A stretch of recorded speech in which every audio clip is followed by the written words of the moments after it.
Et avant tout, les poulets. N'oubliez pas de me faire penser aux poulets. C'est très important.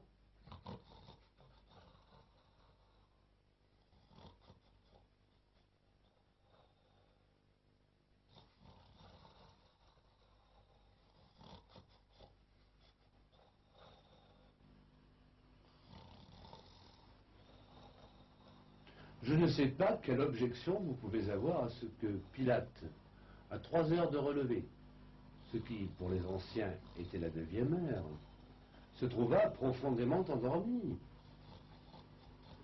Il ne faut pas oublier que c'était un fonctionnaire colonial et que, par conséquent, la sieste était chez lui une impérieuse habitude.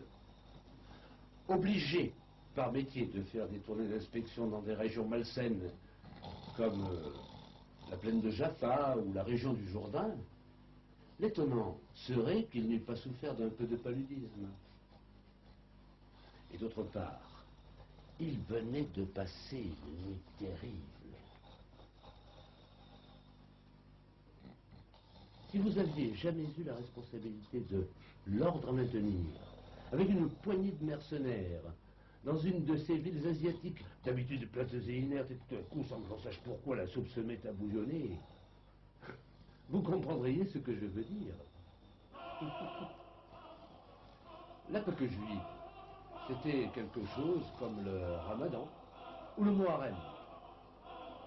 Jérusalem était bondée de pèlerins venus des 4 coins de la Méditerranée. Une atmosphère d'excitation et de fanatisme. En même temps, des gens en vacances, libérés de leurs environs ordinaires et du regard de la gendarmerie. Sans compter l'écume qu'entraînent toujours après elles ces manifestations populaires. Et alors, après les 1000 soucis d'une journée surchargée, le coup de force vraiment inadmissible de ces sacrés prêtres, cette arrestation en pleine nuit, ces ruées furibondes du tribunal de Caïphe à celui d'Anne, ces vieux boucs dans toutes les directions que l'on transbahute au galop par les rues étroites dans leur litière, avec une torche qui les précède, et les badauds que l'on écarte à grands coups de cadouille. Enfin, au matin, la procédure régulière, la comparution à mon prétoire, et cet effort vraiment remarquable et réussi pour ramener ce chaos de frénétique à un semblant d'ordre et de correction, sans qu'il émette mort d'homme, intervention trop brutale de la troupe, ni même matière du côté de Rome à autre chose que ce silence rechigné qui est l'approbation du bureau.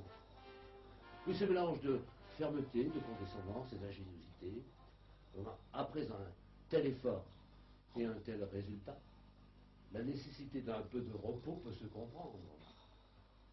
Et alors, à 3 heures exactement, se réveille. Et tout ce qui s'est ensuivi jusqu'au coucher du soleil. Si encore on pouvait parler de soleil au firmament, ou si plutôt l'astre normal n'avait jugé bon de retirer sa présence à cette caverne illuminée par la torche des furies.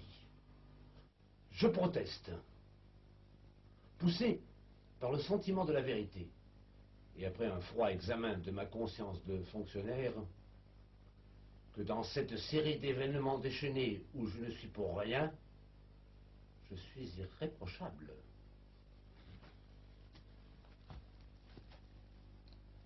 Je m'expliquerai quand on voudra, surtout. Mais dès maintenant, je tiens à dégager ma responsabilité.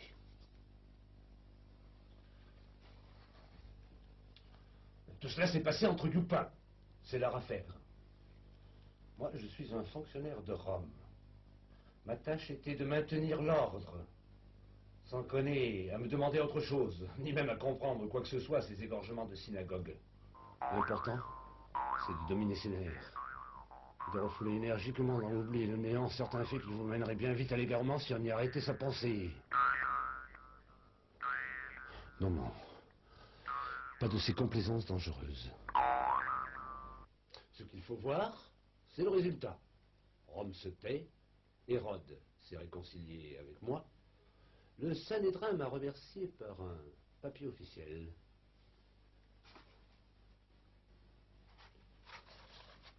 Malgré le petit incident de l'inscription, un plaisir que je n'ai pu me refuser.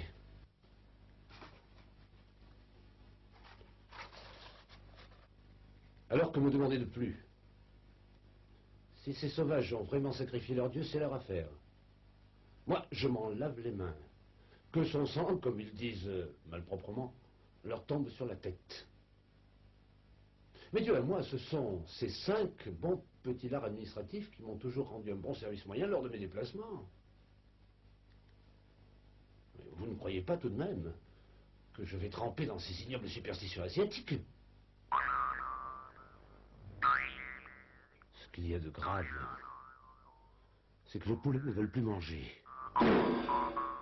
J'ai pourtant suivi exactement les instructions du rituel Aspicias Extripudiis, que l'on me fait apprendre par cœur pour l'examen d'entrée.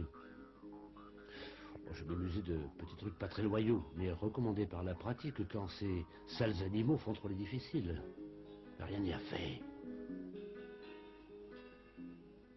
J'ai cru que c'était la faute de ces poulets de Palestine. J'ai fait venir à grands frais, par la valise, ces superbes volailles pontificales, aux coupelets qui ont reçu sur l'aile le sein du collège des augures. Quelques sacs du millet le plus appétissant de la Sabine les accompagnaient. Rien n'y a fait. Et en présence de mes 5 bons dieux, ils ne veulent plus manger. Et si l'on insiste, ils préfèrent claquer. Comme on dit en langage juridique, hic et nunc. Alors que croire? D'un côté, il y a ma conscience de fonctionnaire qui ne reproche rien. Puis de l'autre, il y a les poulets. Oui, la vérité. Et alors ça revient et ça recommence. Et pour ne pas devenir complètement fou, il faut se serrer le cœur à 10 doigts et avec les 2 mains se réveille en sursaut. Oui, des clous qui tombent, des meubles qui dégringolent. La grosse Livie en feu bronze que mon prédécesseur m'a laissée et qui pèse 1,5 tonnes, je l'ai trouvée le nez par terre au milieu de mes salades. Un tremblement de terre comme je n'en ai pas vu beaucoup. Et qu'est devenu le soleil? Il n'y a pas de soleil. Quelqu'un a étouffé le soleil. Il n'y a aucun nuage et il fait noir. On ne distingue plus que des étoiles peu rassurantes. Et là-bas, une espèce de phénomène sanguinolent qu'il est difficile de prendre pour la lune.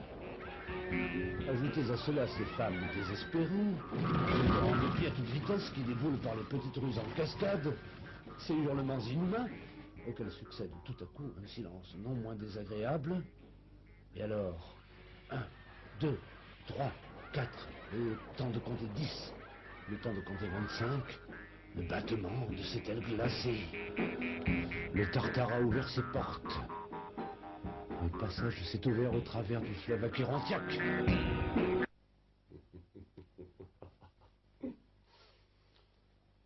Vous ne comprenez pas ce que je veux dire. C'est aussi bien comme cela. Je vous engage à relire la petite pièce en vers que j'ai écrite à l'époque.